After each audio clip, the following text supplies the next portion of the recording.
আপনারা দেখছেন বেঙ্গলি রিসাইটেসি, বাংলা কবিতা, বাংলা গল্পে আপনাদের কাছাকাছি।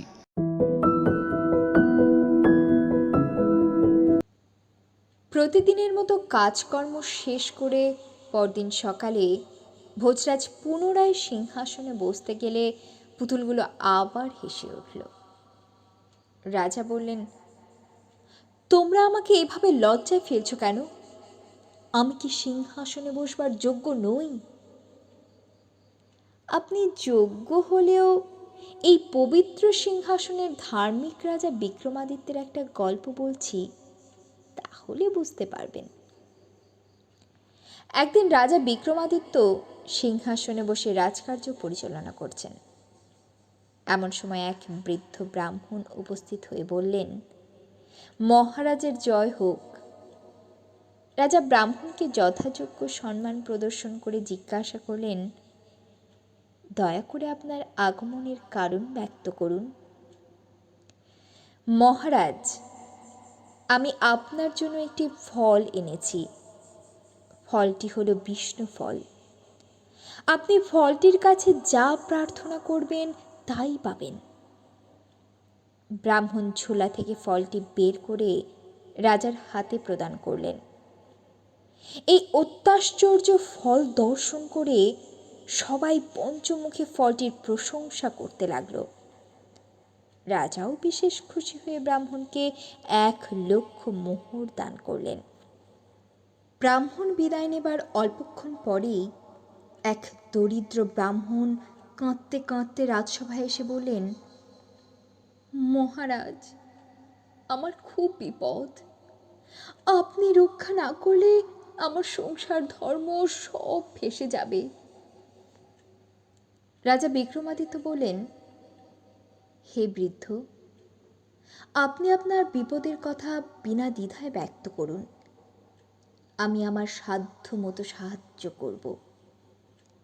ব্রাহ্মণ বললেন, আমার স্ত্রী মৃত্যু শয্যায় শায়িতা। বড় বড় চিকিৎসক কবিরাজ দেখেও কোনো ফল হচ্ছে না। আর কোনো উপায় না দেখে আপনার কাছে ছুটে এসেছি। এখন আপনি যা ভালো মনে করেন তাই করুন।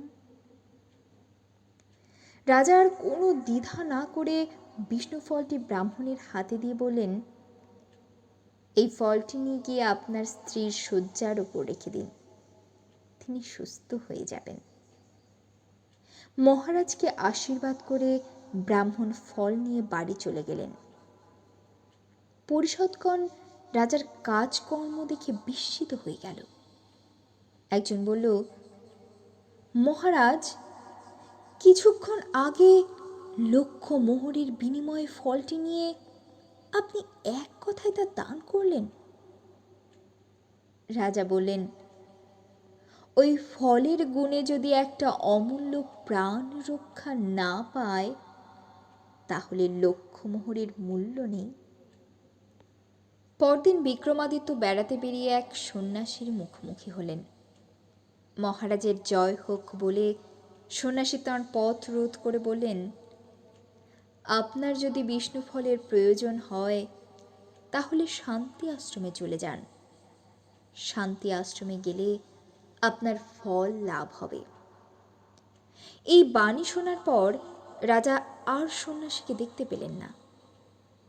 সন্ন্যাসীর বাক্য মতো মহারাজ শান্তি আশ্রমের সন্ধানে পা বাড়ালেন। শান্তি আশ্রম কোথায় তিনি জানেন না।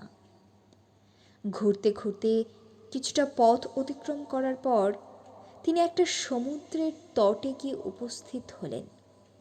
দেখলেন একজন মাঝি একখানা নৌকা নিয়ে সমুদ্রের কিনারে বসে রয়েছে। রাজা মাঝিকে শান্তি আশ্রম চেনে কিনা জানতে চাইলেন। রাজার কথা শুনে মাঝি উত্তর দিল, ওই যে বহু দূরে আবছা আবছা কিছু দেখা যাচ্ছে, ওটা একটা দ্বীপ, ওরই নাম শান্তি আশ্রম। আমাকে তুমি ওই দ্বীপে নিয়ে যেতে পারবে? রাজা জিজ্ঞাসা করলেন। মাঝি বলল, কেন পারবো না, তবে 5টি মুদ্রা দিতে হবে। মাঝির কথায় রাজি হয়ে রাজা নৌকোয় উঠলেন। মাঝিও নৌকা বেয়ে এগিয়ে চলল শান্তি আশ্রমের পথে। কিছুটা পথ যাওয়ার পর হঠাৎ সমুদ্রের ঝড় উঠে সেই নৌকা ডুবে গেল। রাজা বেতালকে স্মরণ করে অজ্ঞান হয়ে পড়লেন। জ্ঞান হলে তিনি দেখেন এক শিব মন্দিরের সামনে তিনি শুয়ে আছেন। আস্তে আস্তে তিনি মন্দিরের সামনে গিয়ে দেখেন বিশাল আকারের দুই মোহান্ত মন্দিরের দরজায় বসে রয়েছে।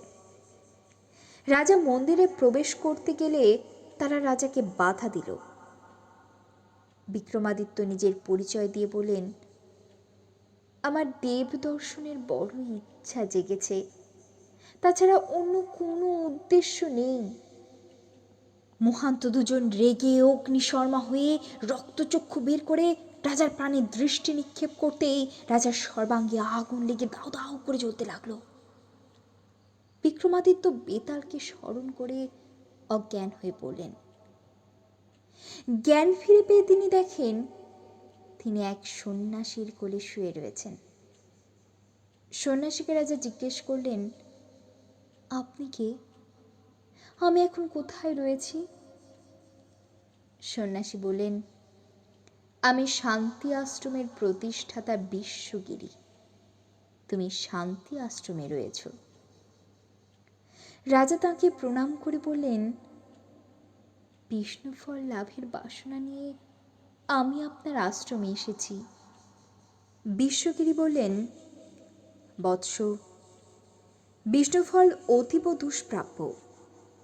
12 বৎসর অন্তর একটি ফল গাছে ফলে। তুমি যখন অতিথি প্রার্থী, তোমাকে বিমুখ না করে একটি ফল দিচ্ছি, নিয়ে যাও। বিক্রমাদিত্য সন্ন্যাসীকে প্রণাম করে ফল নিয়ে দেশের দিকে পা বাড়ালেন। সমুদ্রের পাড়ে এসে তিনি দেখেন তটের উপর এক রমণী তার মৃত স্বামীকে নিয়ে বসে কাঁদছে। তিনি জিজ্ঞেস করলেন, তুমি কাঁদছো কেন মা? স্ত্রীলোকটি ব্যথিত কণ্ঠে বললেন, স্বামী বিনে সংসারে আমার আর কেউ আপনজন নেই। উনি আজ মৃত। এই অবস্থায় আপনি আমাকে সাহায্য করুন। রমণীর কান্না শুনে রাজা বিচলিত হয়ে বললেন, ভয় নেই মা, এই ফলের কাছে যা প্রার্থনা করবে তাই পাবে। এটা হচ্ছে ঈশ্বর প্রদত্ত বিষ্ণু ফল।